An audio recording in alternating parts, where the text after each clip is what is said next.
থেকে সারা বাংলাদেশের আল্লাহ মানুষেরা দোয়া করছে, শিশুরা দোয়া করছে, অসংখ্য মুরব্বী অনেকরম দোয়া করছে, অসংখ্য মানুষ রোজা রাখছে। আল্লাহ আমাদের ঢাকা বিশ্ববিদ্যালয়ের ছেলেমেয়েরা সব সময় যে কোনো বিষয়কে সামনে রেখে তারা নানান ভূমিকা পালন করে।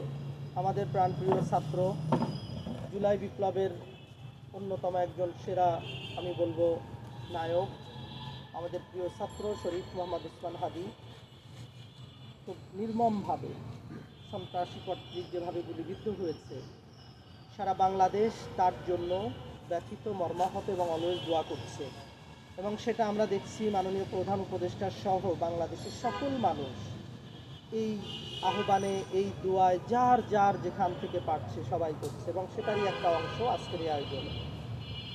তো সত্য বলতে পৃথিবীর ইতিহাস এটাই যে সেই নবী করিম সাল্লাল্লাহু আলাইহি ওয়াসাল্লাম থেকে শুরু করে তিনি যখন ইসলামের দাওয়া কাজ করতেন, মানুষের কাছে কোরআন হাদিসের দাওয়াত পৌঁছাইতেন, আবু জাহাল, আবু লাহাবদের একটা পদ্ধতি ছিল যে মেরে ফেলা। মেরে ফেললে মনে করতো তারা যে সব ঠিক হয়ে যাবে। কিন্তু আল্লাহ নবী সাল্লাল্লাহু আলাইহি ওয়াসাল্লাম তার ব্যক্তি জীবন একা থেকে শুরু করে এ পর্যন্ত আমরা দেখলাম যে সারা পৃথিবীতে সকলেই পরাভূত হয়েছে। আল্লাহ নবী সাল্লাল্লাহু আলাইহি ওয়াসাল্লাম, তার মেসেজ, তার উপরে অবতীর্ণ হওয়া কোরআন, এটাই থেকে গেছে।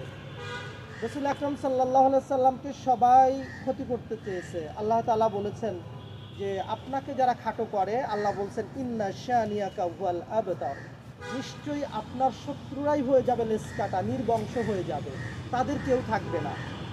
আল্লাহ নবীকে বলা হয়েছে, আল্লাহ বলছেন সূরা ইনশিরার ভেতরে ওয়ারাফা'না লাকা যিকরাক, আপনার আলোচনাকে আমি সারা দুনিয়ায় পৌঁছে দিব, উঁচু করে দিব। তো আমাদের প্রিয় ছাত্র শরীফ ওসমান হাদিকে সন্ত্রাসীরা, এই খারাপ মানুষেরা চিন্তা করেছে তাকে হত্যা করেই সব শেষ করা যাবে। কিন্তু জুলাই বিপ্লবের যারা নায়ক, যারা সহনায়ক, যারা ছাত্রছাত্রী, যারা এর সাথে যুক্ত হয়েছে, আমরা দেখেছি যে হাদি সুস্থ অবস্থায় যেভাবে মানুষের কাছে ন্যায় সত্যের কথা প্রচার করেছে, হাদি এখন অসুস্থ, চুপচাপ বেডে আছে, কিন্তু হাজারো হাদি সেই ন্যায় এবং সত্যের কথাটা বারবার মুহূর্তে মুহূর্তে চারিদিকে ছড়িয়ে দিচ্ছে। এটা আমি ওভাবেই মনে করছি যে মনে করেছে হাদিকে নিঃশেষ করলে, হাদির সতীর্থদের নিঃশেষ করলে মনে হয় ন্যায় সত্যের কথাটা শেষ করা যাবে, জুলাই বিপ্লবের যে স্পিরিট সেটা ধ্বংস করা যাবে।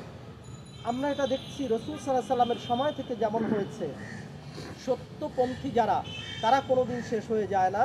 হাদি ইনশাল্লাহ সুস্থ হয়ে ফিরবেন। বিফোর দ্যাট অসংখ্য হাদি তৈরি হবে যারা আল্লাহর রহমতে হাদির এই মেসেজ, এই চিন্তা, তার দেশ সেবা, দেশকে ভালোবাসা, শহীদদের রেখে যাওয়া আকাঙ্ক্ষা, কাজ, সেগুলো বাস্তবায়ন করার জন্য এরকম মানুষরাই দিনে দিনে আরও বেড়ে উঠবে ইনশাআল্লাহ। রব্বুল আলামিন ঢাকা বিশ্ববিদ্যালয় সারা বাংলাদেশকে ধারণ করে আল্লাহ, সারা বাংলাদেশের ভালোকে ধারণ করে আল্লাহ, মন্দকে আল্লাহ দূর করার চেষ্টা করে। ঢাকা বিশ্ববিদ্যালয়কে কিয়ামত পর্যন্ত তুমি শক্তি দাও, তারা যেন ভালো কাজ করতে পারে রব্বুল আলামিন।